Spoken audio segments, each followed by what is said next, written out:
복된 주일 이 시간에 여기까지 나오신 여러분들 위해 하나님의 크신 은혜가 함께하기를 진심으로 기원합니다. 아울러 여러 가지 사정으로 영상으로 예배에 참여하는 모든 분들에게도 동일한 은혜가 있기를 기원합니다. 오늘은 5월 둘째 주, 5월 8일 어버이날이기도 하고, 또 우리 교회 행사로서는 하나님 앞에서 부모를 생각하는 주일로 보내게 됩니다. 부모 공경에 대해서는 기독교뿐만 아니라 인륜의 가장 기본적인 도덕으로서 나를 낳아주시고 길러주신 부모에게 마땅히 그 말씀에 순종하고 공경하는 것은 인륜의 가장 기본적인 도덕이기 때문에 두말할 필요가 없는 것입니다. 그래서 마땅히 나를 낳아주시고 길러주신 부모에게 잘 행하는 것이 필요함에도 불구하고, 기독교에서 말하고 있는 부모는 거기서 그치지 않고 한 걸음 더 나가는 데까지 우리는 생각을 해야 됩니다. 우리에게 주신 부모가 어떤 의미가 있는가를 말씀 안에서 성경적으로 생각해 보면, 우리는 많은 것들을 선택하여서 가질 수 있고 취할 수 있고 고를 수 있지만 우리 부모는 선택할 수가 없는 것입니다. 하나님께서 주신 그대로 그 부모의 자녀로서 낳게 된 것입니다. 그래서 이 성경적 의미에서 부모는 하나님의 주권 가운데 내게 맡겨주신, 하나님을 대신하여서 나를 길러주시고 돌봐주실 그분으로 생각하는 그 내용이 있는 것입니다. 그래서 하나님의 주권을 믿는 자로서 하나님의 권세가 그 부모에게 주신 줄 알아 부모를 온전히 순종하고 부모님을 말씀 안에서 공경하는 것은 하나님을 순종하는 그 자세로서 잘 드러나는 것입니다. 그래서 마땅히 기독교인으로서 성도로서 부모에 순종하는 것은 하나님을 순종하는 마음으로 그 마음을 온전히 드리는 그 자세로 해야 되는 것이고, 그리고 거기서 그치는 것이 아니라 나를 낳아주신 부모님에 대해서 공경하는 것, 또 순종하는 것, 하나님의 모습을 생각하면서 공경하는 데서 그치는 것이 아니라 하나님께서 주신 권세를 인정하는 것입니다. 하나님께서 뜻하셔서 나에게 이 부모를 주셨기 때문에 내가 선택할 조건들, 선택할 어떤 것도 없었기 때문에 하나님께서 정해주신 것으로 알아 하나님의 주권과 하나님의 권세를 인정하는 그런 의미가 담겨 있는 것입니다. 그래서 부모가 없다고 해서 나는 부모를 공경하라는 그 계명에서 자유롭다 이렇게 생각하는 것이 아니라 내게 주어진 위에 있는 권세에 대해서 마땅히 순종하는 것, 그 내용까지도 포함하는 것이 부모를 공경하라라는 그 내용 가운데 담겨 있는 것입니다. 그 내용 가운데서 우리가 삶을 살아가야 되는 것이고, 여기서 중요한 것 중에 하나가 권세를 가진 자로서는 어떻게 생각해야 되는가라고 할 때, 하나님께서 내게 주신 권세가 있다라는 것을 가지고 하나님께서 내게 주신 권세를 어떻게 사용할지 하나님의 마음을 품고 행하는 것이 중요한 것이고, 또 권세 아래에 있는 자는 그 권세 있는 자에게 하나님의 모습을 바라보고 하나님께 순종하는 마음으로 나아가는 것, 그것이 마땅한 부모를 생각하는 주일에 또 부모에 대한 올바른 공경의 모습이다, 이렇게 생각할 수 있어야 될 것입니다. 그래서 권세를 갖고 있을 때 나는 권세를 내 마음과 내 뜻과 내 생각대로 행하는 것이 아니라 하나님께서 이 권세를 어떻게 사용하시도록 하셨을까, 그것들을 고민하면서 행할 수 있는 자가 되어야 될 것입니다. 더 많은 이야기를 하고 싶지만 또 레위기의 본문과 관련해서 또 살펴보는 시간이니까 여기까지 하고 또 오늘 본문 내용들로 좀 살펴보도록 하겠습니다. 오늘 레위기 8장을 읽어가고 있는데, 앞서서 1장부터 7장까지 어떤 내용들이 있는가라고 할 때 이스라엘 백성들, 그러니까 출애굽한 이스라엘 백성들에게 제사의 제도를 알려준 것입니다. 그 제사는 어떻게 되는가? 총 여러 가지 목적, 5가지 목적에 따라서 5가지 제사로 주어지는데, 백성들의 관점에서 어떻게 행해야 되는지에 대해서 1장부터 5장까지 나오고요. 6장부터 7장까지는 제사장으로서 그런 그 5가지 제사에 있어서 부족한 규례에 대해서 보충 설명하는 것이 7장까지 나옵니다. 그런데 핵심적인 것은 무엇인가라고 할 때 이 제사를 왜 드리는가 중요합니다. 제사를 왜 드리는가? 출애굽한 백성들이 왜 제사를 드려야 되는가라고 할 때 하나님께 나아갈 수 있는 방편이다라는 것들을 알려주고 있는 것입니다. 그래서 피의 제사를 통해서, 피 흘림을 통해서 속죄함을 받고 또 하나님께 나아갈 수 있다는 것을 제사 제도를 통해서 알려주는 것입니다. 그리고 여기서 또 한 가지 중요한 것은 무엇이냐면 제사 드리는 사람이 스스로 알아서 제사를 온전히 다 드릴 수 있는 것이 아니라 제사장을 통하여서 그 제사를 할 수 있도록 했습니다. 지난주에도 우리 레위기 1장을 통해서 살펴볼 때 번제를 어떻게 드리는가, 제사자의 역할도 물론 있지만 제사장의 역할도 있는 것입니다. 그리고 제사장의 역할 중에 아주 중요한 것은 무엇인가 라고 할 때 그 제사 제물을 받고 그 화제나 또는 요제나 거제나 다양한 제사를 드리고 나서 죄 사함을 선언함으로 말미암아 죄가 사해진다라는 것들을 알려주는 역할을 했던 것입니다.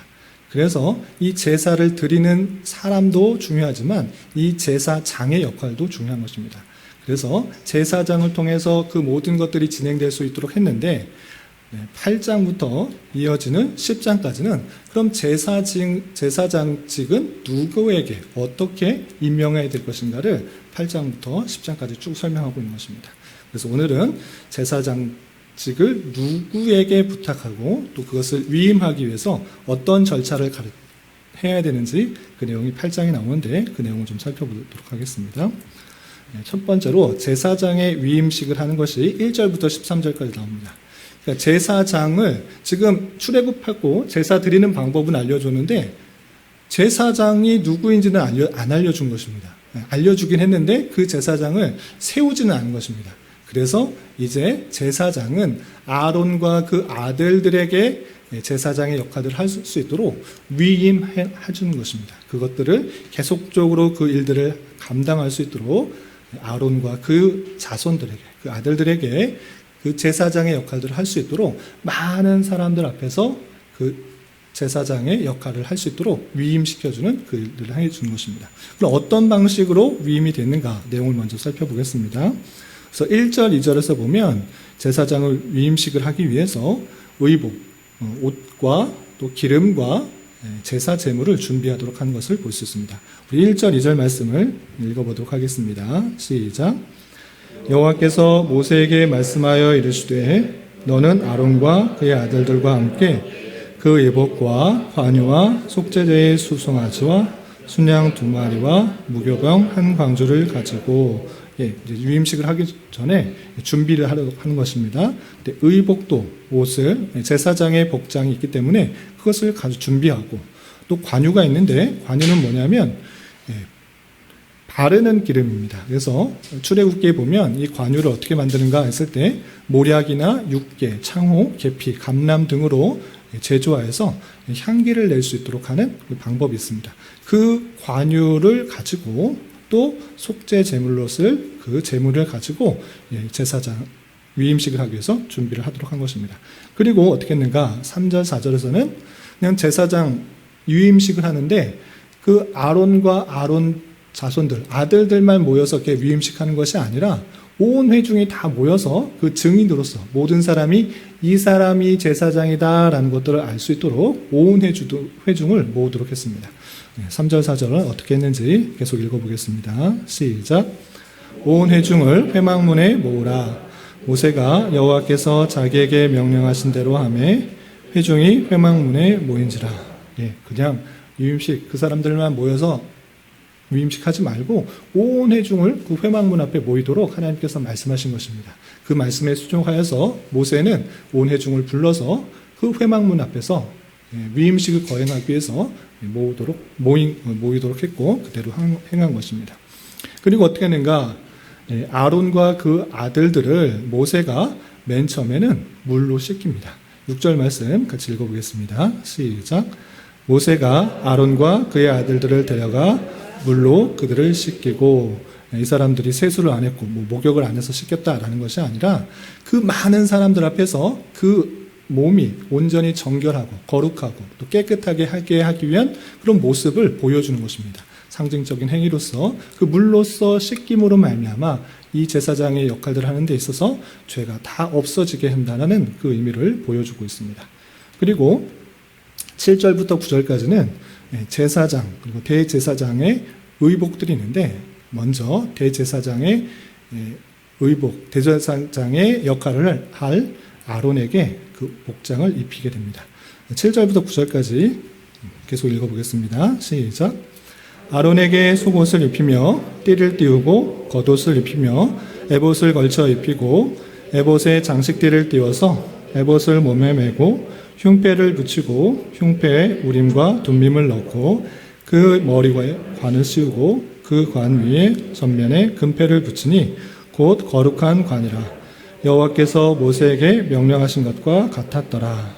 예, 아론에게 지금 옷을 입힌 것입니다. 먼저 아론에게 입히고 그 아들들에게 또 다시 입히는데 아론에게 속옷을 입히고 띠를 띄우고 겉옷을 입히고 에봇을 걸쳐 입고 또 장식띠, 흉패, 움림, 둠민, 머리에 관, 금패 이렇게 되는데 이것을 이제 글씨로만 읽으면 잘 이해가 안 됐을 것 같아서 그림을 좀 준비했습니다. 각각의 상징하는 것들이 많이 있지만 그것은 출애굽기에 나오기 때문에 그냥 그림만 보고 넘어가도록 하겠습니다. 대제사장의 복장입니다. 원래 대제사장 복장에 보면 속옷을 속바지에 먼저 입게 되고 그리고 속옷이 입습니다. 이것은 통으로 되어 있어서 하나로부터 쭉 길게 있는 그 옷을 입게 되어 있습니다. 배실로 만들었고요. 그리고 그 속옷에다가 띠를 띄우는 것입니다. 또 청색, 자색, 홍색 실로 수놓아 만들었는데 상징하는 것은 그냥 넘어가도록 하겠습니다. 그 옷만 눈으로 시각적으로 보시기 바랍니다. 그리고 속옷을 입고 띠를 띄운 다음에 에봇 받침 겉옷을 입습니다. 겉옷은 대제사장은 파란색으로 되어 있습니다. 청색으로 되어 있고 그 아래에는 여러 가지 방울들이 달려 있는데 그 의미하는 것들은 나중에 기회 될 때 설명하도록 하겠습니다. 그리고 나서 이 청색 옷 위에, 겉옷 위에 에봇이라는 것을 입습니다. 이것도 금실과 청색 자실, 홍색 실로 가늘게 꼰 배실로 정교하게 짠 에봇을 만들어 입고요.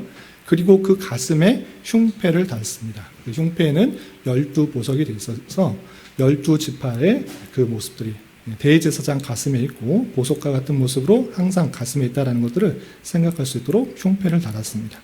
그리고 흉패 안에는 우림과 둠밈을 두었는데 제사장이 하나님의 뜻을 판별하기 위해서 두 돌을 이 가슴에 흉패 안에 넣도록 하였던 것입니다.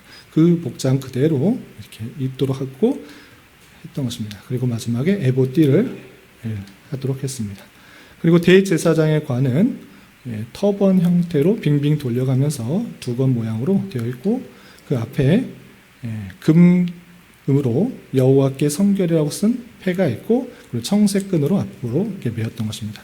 이렇게 옷들을 하나님께서 출애굽기에 이렇게 만들고 이렇게 해라라고 자세히 알려주었는데 그 복장 그대로 그 말씀대로 아론에게 그대로 순서대로 입혀준 것입니다. 그래서 대제사장의 모습을 보면 전체적인 모습은 이렇게 되어 있습니다. 이것이 누굴 상징하는 것인가 라는 것은 좀 나중에 살펴보도록 하겠습니다. 이렇게 대제사장 아론에게 이 몸을 씻고 옷을 잘 입힌 것입니다. 하나님의 말씀대로 입혔던 것입니다. 그리고 나서 어떻게 했는가? 기름을 붓고 또 그의 아들들에게 똑같이 복장을 입히는 것을 볼 수 있습니다. 우리 12절, 13절 계속해서 읽어보겠습니다. 시작. 또 관유를 아론의 머리에 붓고 그에게 발라 거룩하게 하고 모세가 또 아론의 아들들에게 데려가 그들에게 속옷을 입히고 띠를 띄우며 관을 씌웠으니 여호와께서 모세에게 명령하신 것과 같았더라. 관유를 아론의 머리에 붓다. 기름 부은 것들 제사장의 모습일 뿐만 아니라 이 기름의 상징적인 의미로서 성령을 충만한 것에 바치는 것을 뜻하기도 합니다. 그렇게 관유를 머리에 붓고 이제 대제사장으로서의 모습을 온전히 갖출 수 있도록 위임식을 거행한 것입니다. 그런데 그것으로 끝난 것이 아니라 대제사장은 한 명이지만 제사장들은 여럿이 있는 것입니다. 그 아들들을 데려다가 똑같이 속옷을 입히고 띠를 띄워서 또 관을 씌워서 대제사장이 아니라 제사장으로서의 역할을 할 수 있도록 그렇게 한 것입니다. 그리고 그 모든 것들은 여호와께서 모세에게 명령하신 것과 같이 행했다라는 것들을 또 계속해서 붙이고 있습니다.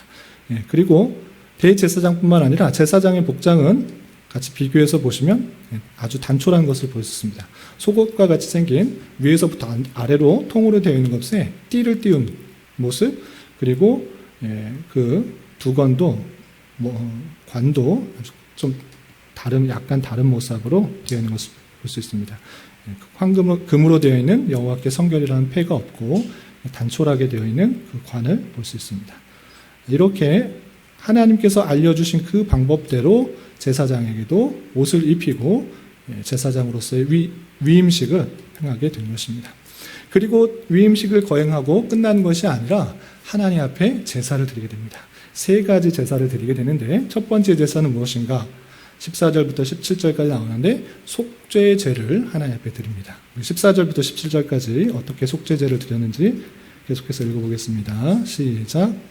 모세가 또 속죄제의 수송아지를 끌어오니 아론과 그의 아들들이 그 속죄제의 수송아지 머리에 안수하며 모세가 잡고 그 피를 가져다가 손가락으로 그 피를 제단의 네 기퉁이 뿔에 발라 제단을 깨끗하게 하고 그 피는 제단 밑에 쏟아 제단을 속하여 거룩하게 하고 또 내장에 덮인 모든 기름과 간꺼풀과 두 콩팥과 그 기름을 가져다가 모세가 제단 위에 그 수송아지 곧 그 가죽과 고기와 똥은 진영 밖에서 불살랐으니 여호와께서 모세에게 명령하신 바 같았더라. 네. 이전에 먼저 속죄제를 어떻게 드리는지 자세히 설명을 하고 있습니다. 속죄제를 어떻게 드려야 되는지 설명하고 있는데 그 모습 그대로 이 아론과 그의 아들들이 행하고 있는 것입니다. 그렇다면 이 속죄제를 왜 하는가가 중요한데 우리 말씀일기 본문에 따라 한 장 한 장씩 같이 읽어보셨던 분은 아시겠지만 이 속죄제를 드리는 의미는 반드시 하나님 앞에 죄를 지었다고 하면 의무적으로 드려야 되는 제사였습니다. 그래서 그 죄가 제사장으로서의 죄가 있을 때에 그 죄가 없어지도록 하는 그 의미를 하기 위해서 이 속죄제를 드렸던 것입니다. 그리고 모든 대속제의 모습과 같이 그 대속제물의 머리에다가 안수를 함으로 말미암아 내 죄가 이 제물에 전가되었다라는 의미를 행하게 되고 그 대속제물을 다양한 방법으로 특별히 기름을 다 떼어서 또 콩팥을 떼어서 화제를 드리는 모습으로 이 죄가 사해지도록 하는 그 모습을 볼 수 있는 것입니다. 이렇게 첫 번째는 속죄제를 드리도록 했습니다. 그리고 속죄제만 드리고 끝난 것이 아니라 두 번째 제사는 번제를 드리도록 했습니다. 번제는 어떻게 드렸는가? 18절부터 21절까지 계속해서 읽어보겠습니다. 시작. 또 번제의 순양을 드릴새 아론과 그의 아들들이 그 순양의 머리에 안수하며 모세가 잡아 그 피를 제단 사방에 뿌리고 그 순양의 각을 뜨고 모세가 그 머리와 각든 것과 기름을 불사르고 물로 내장과 정강이들을 씻고 모세가 순양의 전부를 제단 위에 불사르니 이는 향기로운 냄새라 번제로 여호와께 드리는 화제라 여호와께서 모세에게 명령하신 것 같았더라. 번제를 어떻게 드리는가? 우리 지난주 주일 말씀 시간에 레위기 1장을 통해서 배웠습니다. 다른 제사는 안수하고 각을 뜨고 할 때 그 내장 속에 있는 기름들을 다 떼고 그 간 위에 있는 것이나 내장 기름을 다 떼고 콩팥과 함께 화제를 드려서 그 제사를 하는데 이 번제만이 전부를 다 불태운다라고 했습니다. 그렇기 때문에 이 번제, 속죄제를 드린 이후에 번제를 드림으로 말미암아 내 모든 것들을 하나님께 드립니다라는 그 의미를 담아서 그 순양을 전부를 불살라서 제단에 불사름으로 말미암아 하나님께서 받으실 만한 그런 화제로서 그 번제를 드림으로 그 아론과 그 아들들이 하나님 앞에 전체가 드려졌습니다라는 것을 고백하며 제사 드렸습니다. 이 방법도 마찬가지로 여호와께서 모세에게 명령하신과 같은 방법으로 똑같이 순종하는 모습으로 그렇게 행했던 것입니다. 그리고 마지막 제사는 무엇인가? 이 세 번째는 화목제입니다. 이 화목제는 다양한 목적들이 있을 때 화목제로 드렸습니다. 감사하는 마음이 있을 때 화목제를 드리기도 했고 위임할 때도 마찬가지로 했고 서원할 때도 했고 자원하는 마음으로 드릴 때도 이 화목제를 드렸습니다. 그래서 화목제는 다양한 이름이 있습니다. 감사제 또는 서원제, 자원제 이런 식으로 드린 것입니다. 그리고 위임식 할 때도 마찬가지로 화목제물을 드림으로 말미암아 하나님과 화목하며 하나님과 화해하는 그런 의미도 이렇게 보였던 것입니다. 그 내용이 22절부터 29절까지 쭉 있는데 그 내용 다 읽지 않고 22절과 29절 두 구절만 함께 읽어보겠습니다. 시작. 또 다른 순양 곧 위임식의 순양을 드릴새 아론과 그의 아들들이 그 순양의 머리에 안수하매 29절. 이에 모세가 그 가슴을 가져다가 여호와 앞에 흔들어 요제를 삼았으니 이는 위임식에서 잡은 순양 중 모세의 목이라. 여호와께서 모세에게 명령하신과 같았더라. 속죄제 드리고 번제 드리고 마지막으로 위임식의 그 의미들을 잘 삼아서 하나님과 화목하고 또 교통하고 온전히 그 일들을 잘 감당하겠다는 그런 마음으로 순양을 드림으로 화목제를 드렸던 것입니다. 그리고 그것 또한 자신의 생각대로 그냥 드린 것이 아니라 여호와께서 모세에게 명령하심에 따라서 그대로 순종하는 모습을 볼 수 있는 것입니다. 이렇게 몸을 깨끗이 하고 의복을 입고 기름 부음으로 말미암아 위임식을 했을 뿐만 아니라 세 가지 제사를 드리고 끝난 것이 아니라 그 위에 또 덧붙여서 이 규례를 어떻게 행해야 될지 추가적인 설명들, 남은 행사들을 마지막 30절부터 36절에 설명하고 있습니다. 첫 번째는 아론과 그의 아들들이 옷에 관유와 제단 위에 피를 가져다 뿌리도록 했습니다. 제사가 다 끝난 다음에 관유 그리고 제단에 흘렸던 그 제단 위에서 피를 흘렸었는데 그것을 그 옷에 뿌리도록 하는 그런 규례가 있었습니다. 30절 말씀 같이 읽어보겠습니다. 시작. 모세가 관유와 제단 위에 피를 가져다가 아론과 그의 옷과 그의 아들들과 그의 아들들의 옷에 뿌려서 아론과 그의 옷과 그의 아들들과 그의 아들들의 옷을 거룩하게 하고 옷에다 뭐 이런 거 묻히면 이상하다라고 생각할 수 있는데 오히려 그것을 뿌리는 것을 통해 관유를 뿌리는 것을 통해 희생의 제사를 드렸던 피를 뿌리는 것을 통해 그 옷이 다른 것과 구별된다라는 것들을 더 강조했던 것입니다.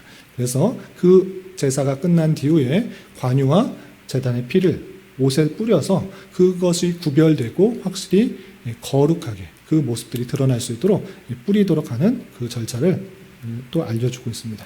그리고 31절, 32절에서는 그 제물들을 함께 먹고 남은 것은 불사르라라는 추가적인 규례를 알려주고 있습니다. 31절, 32절 계속해서 읽겠습니다. 시작. 모세가 아론과 그의 아들들에게 이르되 내게 이미 명령하시기를 아론과 그의 아들들은 먹으라. 너희는 회막문에서 그 고기를 삶아 위임식 강주리 안에 떡과 어울러 그것에서 먹고 고기와 떡의 나머지는 분사를 지며 아론과 그의 아들들은 그 제물들을 먹을 수 있도록 회막 문에서 고기를 삶아서 먹을 수 있도록 했고 그리고 남는 것은 다른 사람이 주는 것이 아니라 불사르서 없애도록 그렇게 한 모습을 볼 수 있습니다. 그리고 마지막 33절부터 35절까지는 이 모든 위임식을 며칠 동안 해야 되는가 7일 동안 행하고 그 7일 동안에서는 회막 문에 왕래를 하지 않고 나가지 않고 그 안에서 모든 것을 행하도록 이렇게 규례를 정해준 것을 볼 수 있습니다. 우리 33절부터 35절까지만 함께 봉독하겠습니다. 시작. 위임식은 이래 동안 행하나니 위임식이 끝나는 날까지 이래 동안은 회막문에 나가지 말라. 오늘 행한 것은 여호와께서 너희를 위하여 속죄하게 하려 명령한 것이니 너희는 7주야를 회막문에 머물면서 여호와께서 지키라고 하신 것을 지키라. 그리하면 사망을 면하리라. 내가 이같이 명령을 받았느니라. 7일 동안 이 모든 것들을 성막 안에서 잘 진행할 수 있도록 규례를 정하고 행하도록 한 것입니다. 그리고 그렇게 행함으로 말미암아 대제사장과 제사장의 위임식이 모두 맞춰지는 그 말씀들을 살펴볼 수 있습니다. 그런데 이런 이야기를 듣고 복잡하고 오늘날에 있어서 똑같이 제사 드리는 것도 아니고 오늘날에 대제사장이 있는 것도 아닌데 왜 이것을 읽어야 됩니까? 왜 이렇게 자세하게 읽어야 되는 것입니까? 라고 할 수 있는데 이 내용이 아무런 의미가 없는 것이 아니라 오고 오는 세대를 통해서 계속적으로 교훈해 주는 것이 있다는 것들을 우리는 잘 깨달아야 됩니다. 이것을 통해서 무엇을 교훈받고 생각해야 될지 여러 가지 것들이 있지만 세 가지로 정리해 보겠습니다. 첫 번째, 제사장 제도를 통하여서 생각하도록 한 것이 무엇인가? 제사를 드리는 데 있어서 반드시 필요한 사람이 누구입니까? 제사장인 것입니다. 제사를 드리고 싶어도 자기 스스로 알아서 그냥 제사를 다 완성하는 것이 아니라 제사장에게 갖고 와서 제사장의 도움을 받아 제사장의 역할을 통해서 그 제사가 완성될 수 있도록 한 것을 볼 수가 있는 것입니다. 그래서 아론과 그의 아들들을 통하여서 대제사장으로서 또 제사장으로서의 역할들을 감당하고 그 모든 제사들을 완벽하게 행할 수 있도록 한 모습을 볼 수 있습니다. 그런데 이 제사장이 뜻하는 것이 무엇인가를 생각하는 것이 중요합니다. 제사장을 통하여서 그 제사 때 마지막 때 그 죄가 사해졌다라는 것들을 알려준 것을 통하여서 하나님과 그 백성들이 나아가는 데 있어서 이 제사장을 반드시 통과해야 됐다라는 것입니다. 물론 제사를 통해서 그 죄가 속죄해지지만 그 제사장의 역할이 아주 중요했던 것입니다. 제사장이 없다고 하면 스스로 제사를 드릴 수가 없었고 제사장이 있음으로 말미암아 그 제사가 온전히 드려질 수가 있었고 하나님의 택하신 백성이 하나님께로 나아갈 수 있는 그 방편이 될 수 있다, 수단이 되도록 했다라는 것입니다. 그래서 이 제사장 그리고 대제사장은 누구를 의미하는 것인가를 아는 것이 중요합니다. 사람이 스스로 하나님께 나아갈 수 있는 것이 아니라 우리는 여전히 죄와 부패와 연약함 가운데 있기 때문에 그 모든 것을 씻어주시고 또 제사장을 통하여서 하나님께 나아갈 수 있는 방편이 되게 해주는 것을 하나님께서 알려준 것입니다. 이 제사장 제도를 통해서 하나님의 택하신 백성과 하나님과 연결해주는 그 사람, 그 제사장이 있고 그 제사장의 제사 행위를 통해서 그 백성의 죄가 씻어지고 또 특별히 대제사장은 대속죄일에 1년에 한 번 지성소에 들어가는 것을 통하여서 그 속죄 제사를 통하여서 그 이스라엘 백성들의 모든 죄가 사해지도록 계속적으로 생각하게 했다라는 사실을 우리는 기억해 봐야 되는 것입니다. 그렇다면 이 제사장의 제도는 누구를 예표하고 있는 것입니까? 참 대제사장으로 오실 예수 그리스도를 생각할 수 있도록 해 주신 것입니다. 제사 제도뿐만 아니라 제사장 제도 그리고 많은 절기와 많은 규례들이 예수 그리스도께 맞춰준 것이고 제사장도 참된 대제사장으로 오실 예수 그리스도를 계속적으로 생각하도록 한 그 사실들을 우리는 잊지 말아야 될 것입니다. 그렇기 때문에 참 대제사장으로 이 땅에 오셔서 십자가에 달려 돌아가심으로 말미암아 택하신 백성들의 모든 죄를 사해 주시고 하나님과의 관계를 이어주신 그 놀라운 사랑을 우리는 늘 기억해야 되는 것입니다. 예수님께서 그냥 십자가에 달려 돌아가신 것이 아니라 우리의 죄를 위해서, 우리를 하나님과 화목하게 하기 위해서, 우리의 죄를 다 씻어주기 위해서 십자가에 달려 돌아가셨구나. 대제사장의 역할들을 감당하셨구나. 그가 기름 부음 받은 이유가, 그리스도라 불리는 이유가 그런 이유다라는 것들을 우리는 잘 깨달아야 되는 것입니다. 예수님의 십자가의 사건이 정말 나의 죄를 씻어주시고 하나님과의 관계가 정말 밀접하게 이어주는 그 사건으로 정말 고백하고 있는지 다시 한번 되돌아보면서 그렇게 믿을 수가 있어야 되는 것입니다. 그 믿음 또한 하나님께서 주시는 것이지만 그것들을 보여주시고 우리가 온전히 믿음으로 말미암아 구원받고 죄사함이 된다라는, 죄사함을 받고 구원받는다는 사실을 알아 우리를 대신하여 십자가에 달려 돌아가신 예수 그리스도께 참된 감사와 참된 영광과 참된 기쁨을 돌리도록 해야 될 것입니다. 그리고 우리가 이것을 믿었다고 하면 그 유익이 무엇인가? 이제 우리는 담대히 예수 그리스도의 그 십자가 보혈 사건으로 말미암아 주님께 담대히 나아갈 수 있게 되었다는 사실들을 잊지 말아야 되는 것입니다. 괜히 돌아가신 것이 아니라 십자가 달려 돌아가심으로 말미암아 속죄함을 받고 화목케 하셨기 때문에 우리는 주님께 담대히 나아갈 수 있는 것입니다. 우리가 여전히 죄악 가운데 있을지라도 예수 그리스도의 보혈의 피를 믿고 의지하고 그 공로를 의지하면 이제 담대히 주님께 나아갈 수 있게 되었다라는 사실도 잊지 말아야 될 것입니다. 그렇기 때문에 여러분들이 당하고 있는 여러 가지 어려움, 환난, 공경 그 사건들이 있을 때 그 문제를 가지고 하나님께 담대히 나아갈 수 있는 성도로서 살아가야 되는 것입니다. 내가 갖고 있는 고민, 걱정, 그것을 끙끙 앓지 말고 혼자 고민하지 말고 걱정하지 말고 그것을 내 스스로 갖지 말고 하나님께 간절히 담대히 가지고 나가 하나님께 나아가고 하나님께 간구하고 하나님께 의탁할 때 하나님께서 역사해 주실 줄 믿고 그렇게 담대히 나갈 수 있는 자가 되어야 될 것입니다. 예수 그리스도의 대제사장의 그 역할들을 감당하며 주님께 담대히 나갈 수 있는 저와 여러분 되시기를 주님의 이름으로 부탁을 드립니다. 그리고 위임식을 위한 제사의 세 가지 의미, 세 가지 제사의 의미를 생각해 보았으면 좋겠습니다. 그냥 제사장이 될 때 또는 대제사장을 위임식할 때 세 가지를 했구나라고 그냥 외우라고 글이 있는 것이 아닙니다. 그냥 내 지식, 내 성경적 지식을 넓혀야겠다. 대제사장이 됐을 때는 또는 제사장이 했을 때는 속죄제, 번제, 화목제를 드렸구나. 난 이것 알아. 이것을 말하고자 하는 것이 아닙니다.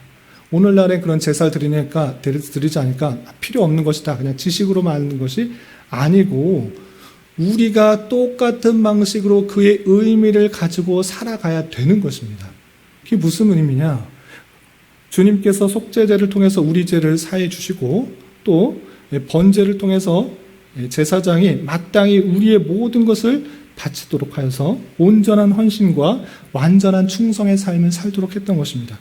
뿐만 아니라 화목제를 통해서 하나님의 부르심에 감사하며 하나님의 주권 가운데 올바른 삶을 살아가도록 보여주신 것입니다.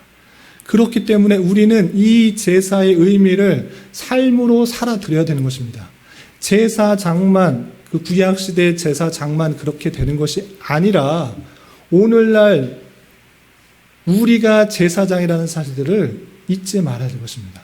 흔히 잘못 생각하는 사람 중에 잘못 생각하는 것 중에 하나는 목사가 제사장이다라고 표현하고 여러분들은 그냥 제사자다라고 표현할 수 있는데 그것이 아닌 것입니다. 제가 제사장이면 여러분도 제사장인 것입니다.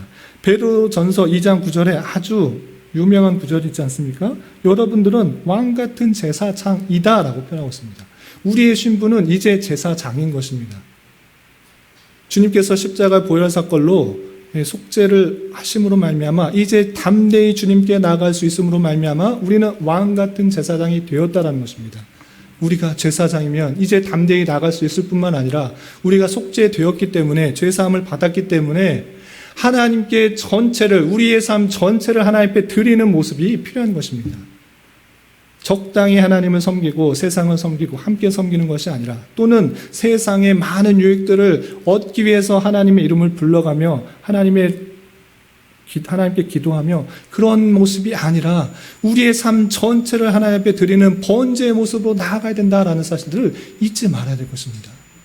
올해 우리 교회의 표어를 정착의 해로 삼고 하나님의 말씀 안에 굳게 뿌리를 내리고 그 안에 굳게 서자라고 했습니다. 그것은 무엇입니까? 내 생각, 내 판단, 내 계획 다 버리고 하나님께서 주시는 말씀 가운데 내 모든 것들을 걸겠다. 내 모든 것들을 하나님 앞에 드리겠다. 내 생각, 내 마음, 내 모든 것을 드려서 내가 어떠한 가운데 있을지라도 걱정과 염려과 근심 가운데 있지 않고 하나님께서 인도하시는 대로 내가 살아가겠다. 그것이 하나님 앞에 곧게 서는 믿음의 뿌리를 내는 것이 아닙니까? 그것이 번제의 모습의 올바른 모습이라는 것입니다. 이제 구약시대는 번제를 드렸구나. 우리는 번제 드리지 않는다. 이것이 아니라 우리의 삶 전체를 하나님께서 받으실 만한 산 제물로 드리는 것이 우리의 삶의 모습으로 들어야 되는 것입니다. 적당히 신앙생활하고 적당히 취미로서 예배생활하고 기도생활하고 말씀생활하는 그것이 아니라 내 모든 것들이 하나님께 바쳐졌음을 고백하는 삶의 모습으로 드러나야지 하나님께서 원하시는 그 모습들이 되는 것이고 그것이 우리의 영적 예배로 드려진다라는 사실들을 잊지 말아야 될 것입니다. 오늘날 성도들은 그리스도의 십자가의 대속의 사건으로 왕같은 제사장이 되었기 때문에 우리는 하나님 앞에 부르심은 받은 자로서 구별된 삶을 살아가며 내 삶 전체를 하나님께서 받으실 만한 거룩한 산 제물로 드리는 것이 되어야 되는 것입니다. 일주일에 1시간, 주일날 11시 이곳에 와서 예배 드리는 것, 그것이 예배가 아니라 모든 삶의 처소에서 하나님의 뜻대로 하나님께 영광을 돌리며 하나님께 감사하며 하나님께 찬송하며 하나님께 기도하며 하나님의 말씀대로 살아가는 삶, 그것이 영적 제사이고 그리고 그런 삶이 우리 전체 가운데 있는데 이제 그것이 끝이 아니라 이 땅에서 끝이 아니라 천국에서 온전히 그것이 이루어진다라는 것들을 생각하기 위해서 주일날 교회로 모여서 교회를 이루어서 그것들을 훈련하고 깨닫고 영원히 생각할 수 있도록 하는 것이 예배가 되어야 되는 것입니다. 구약신앙 먼저 드렸고 우리는 그거 안 드린다. 이것이 아니라 우리의 삶을 온전히 하나님께 드리고 하나님께서 받으시는 모습으로 드릴 수 있는 영적 제사를 드릴 수 있는 산 제물로 하나님께 드릴 수 있는 저와 여러분이 되시기를 주님의 이름으로 부탁을 드립니다. 그리고 마지막으로 한 가지 더 생각해 볼 것은 제사장 위임식에서 계속해서 반복되고 있는 표현이 있습니다. 그것은 여러분들도 보셨는지 모르겠지만 7번씩이나 반복되어서 표현된 부분이 있는데 여호와께서 모세에게 명령하심과 같았더라 라고 하는 표현입니다. 이렇게 성경에서 반복되고 있다라는 것은 그냥 의미 없이 반복한 것이 아니라 그만큼 중요하다라는 것들을 표현하고 있는 그런 것입니다. 7번씩이나 어떤 것을 행할 때마다 여호와께서 모세에게 명령하신 대로 그렇게 행했다. 여호와께서 모세에게 명령하신 대로 행했다라는 것을 통해서 제사 드리는 것뿐만 아니라 제사장의 위임식에 있어서도 하나님께서 하신 말씀 그대로 순종하는 것이 중요하다라는 것들을 알려주고 있는 것입니다. 그러므로 말미암아 자기 생각대로 하거나 또는 인간적인 편한 방법으로 하는 것이 아니라 하나님께서 주신 말씀에 복종하는 그 삶의 모습으로 나아갈 수 있도록 하는 것이 제사장 위임식에서도 강조되고 있는 것입니다. 기독교는 말씀의 종교입니다. 또는 계시의 종교입니다. 하나님께서 주신 말씀에 근거하여서 삶을 살아가기도 하고 예배하기도 하고 행동하는 것이 그 기독교의 참된 모습입니다. 내 생각과 판단에 따라서 하는 것 아니고 하나님께서 주신 말씀대로 행하는 것이 하나님께서 원하시는 삶이라는 것들을 알아 우리는 부지런히 하나님께서 어떻게 말씀하셨는지를 알고 배우고 깨달아야 되는 것입니다. 신앙생활을 아무리 오래 해도 성경에서 무슨 얘기하고 있는지 아무도 모르고 그냥 여전히 신앙의 초보와 같이 잘하지 않는 그런 모습 가운데 있지는 않습니까? 성경을 부지런히 읽고 누가 어떤 말을 해도 이것은 이렇게 되니 이렇게 합니다라고 신앙의 성장이 있어야 되는데 10년을 다녀도 20년을 다녀도 30년을 다녀도 아직도 그냥 예수님 믿으면 구원받는다. 예수님 믿으면 형통한다. 이런 정도의 신앙을 말하고 있으면 아직도 유치한 것입니다. 그런 것이 아니라 그 많은 풍성한 내용들이 성경 곳곳에 있고 하나님께서 보여주는 것을 알아 부지런히 성경 구절마다 그 뜻이 무엇일까를 고민하며 발견하며 깨달으며 순종하려고 하는 그 자세를 여러분들이 가져야 되는 것입니다. 제가 예전에도 한번 말씀드렸다시피 제 설교나 목회 방침에 있어서 목회 방향에 있어서 제 설교만 듣고 따라오는 신앙을 강조하지 않습니다. 그것은 잘못된 신앙입니다. 그 귀를 목회자에게 어떤 사람에게 맞춰놓고 그것이 마치 자신의 신앙인 양 행동하는 것 그건 올바른 신앙이 아닙니다. 부지런히 여러분들이 말씀을 찾아 읽고 또 기도하고 하나님과 인격적인 교제 가운데 바른 신앙을 쌓아가야 되는 것입니다. 좋은 설교도 아주 널려 있습니다. 인터넷을 보거나 유튜브를 보거나 어떤 것을 틀어도 좋은 목사님의 좋은 설교 많습니다. 그러나 그 좋은 설교를 듣는 것을 통하여서 내 신앙이 맞춰졌다라고 생각하지 마십시오. 그런 것들이 없어졌을 때 아무도 보는 이 앞에 없을 때 하나님의 앞에서 어떻게 살아가고 있는 것이 여러분의 신앙이라는 것들을 잊지 마시기 바랍니다. 저는 부지런히 여러분들에게 말씀을 강조했습니다. 한 장 한 장 읽어가면서 그 말씀 훈련을 하라. 처음에는 이 내용들이 잊지 못하지만 읽는 것부터 시작하고 또 다음에는 앞뒤 문맥도 좀 살펴보고 그 뜻이 무엇인지를 좀 발견해서 목회자가 바뀌더라도 어떤 목사가 올지라도 어떤 잘못된 말씀이 선포되더라도 그것을 분간할 수 있고 올바로 할 수 있는 것이 여러분들의 신앙이 되어야 되는 것입니다. 중세 교회에 보면 뭐하는 사람들이 그냥 강단에서 들려지는 말씀 또는 행위를 그냥 하는 것을 통해 신앙생활 하는 모습 가운데 있는데 여러분들도 그렇게 되지 않도록 늘 주의해야 되는 것입니다. 하나님의 주신 말씀이 무엇인지 하나님께서 원하시는 말씀이 무엇인지를 부지런히 살피고 그것을 붙들며 살아가서 여러분들의 신앙이 온전히 성장할 수 있기를 주님의 이름으로 부탁드립니다. 제가 더 많은 것들이 잘나서 그런 것이 아니라 저도 많이 부족하고 연약하고 그러고 여러분들보다 한 걸음 나가서 한 걸음 더 먼저 성경을 보고 또 살펴보고 알려드린 것일 뿐이지 여러분들도 열심히 하나님의 말씀을 붙들고 살아가는 그 모습들을 경주해야 되는 것입니다. 그런 삶을 살아갈 수 있는 저와 여러분 되시기를 주님의 이름으로 부탁을 드립니다. 그리고 마지막으로 하나님 앞에서 부모를 생각하는 주일과 관련해서 한 가지만 말씀드리겠습니다. 하나님께서 왜 그 백성들에게 구차하게 이렇게 자세하게 어떻게 행해라, 어떻게 제사를 드리고 제사를 드릴 때는 어떤 방식으로 하고 또 옷은 어떻게 입어야 하고 왜 이렇게 구체적으로 하나하나 설명하고 있는 것입니까?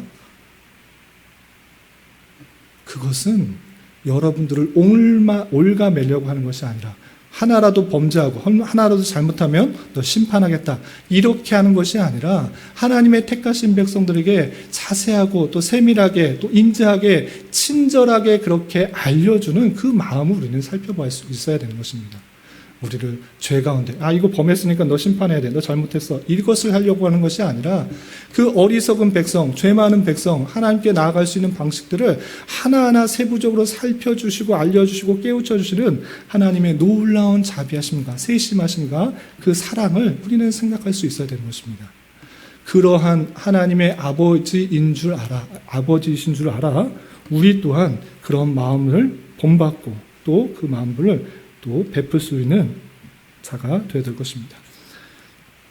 그래서 하나님의 그 사랑을 받아, 하나님 아버지의 그 사랑, 인자하심을 받아 내가 지금 크고 작은 권세를 가져서 그것을 행할 수 있는 자리에 있을 때 나보다 아래에 있는 권세에 있다고 해서 나보다 아래에 있는 그런 자녀라고 해서 함부로 대하지 말고 마음 아프게 하지 말고 신앙의 모습을 보이며 인자한 마음으로 또 세세한 마음으로 사랑으로 다스려주고 잘못했기 때문에 심판하려고 하는 것이 아니라 잘 되기 위한 모습으로 또 잘 가르쳐주고 또 행동할 수 있도록 그렇게 행해야 될 것이고 또 아래에 있는 권세로서는 그런 모습들이 있을 때 잘 배우고 따르는 모습을 통해서 하나님의 큰 사랑들을 깨달을 수 있어야 될 것입니다. 이런 교훈에 따라 한평생 살아갈 수 있는 저와 여러분 되시기를 주님의 이름으로 부탁을 드립니다. 기도하겠습니다. 하나님 아버지 감사합니다. 오늘 말씀을 통하여 제사장 위임식이 어떠했는지 모습을 살펴보았습니다. 여러 가지 제사를 온전히 감당하도록 아론과 그의 아들들에게 제사장의 임무를 맡기시며 온 백성들에게 증거가 되고 구별될 수 있도록 하셔서 앞으로 오실 예수 그리스도의 죄사함과 또 제사장 사역을 기억하도록 하신 은혜와 세부적인 지침을 통해서 알려주신 하나님의 자비하심들을 온전히 기억하게 하여 주시고 하나님의 말씀을 부지런히 익히고 그 말씀대로 살아가기 힘쓰는 자 되게 하여 주시옵소서. 예수님의 이름으로 기도 올리옵나이다. 아멘.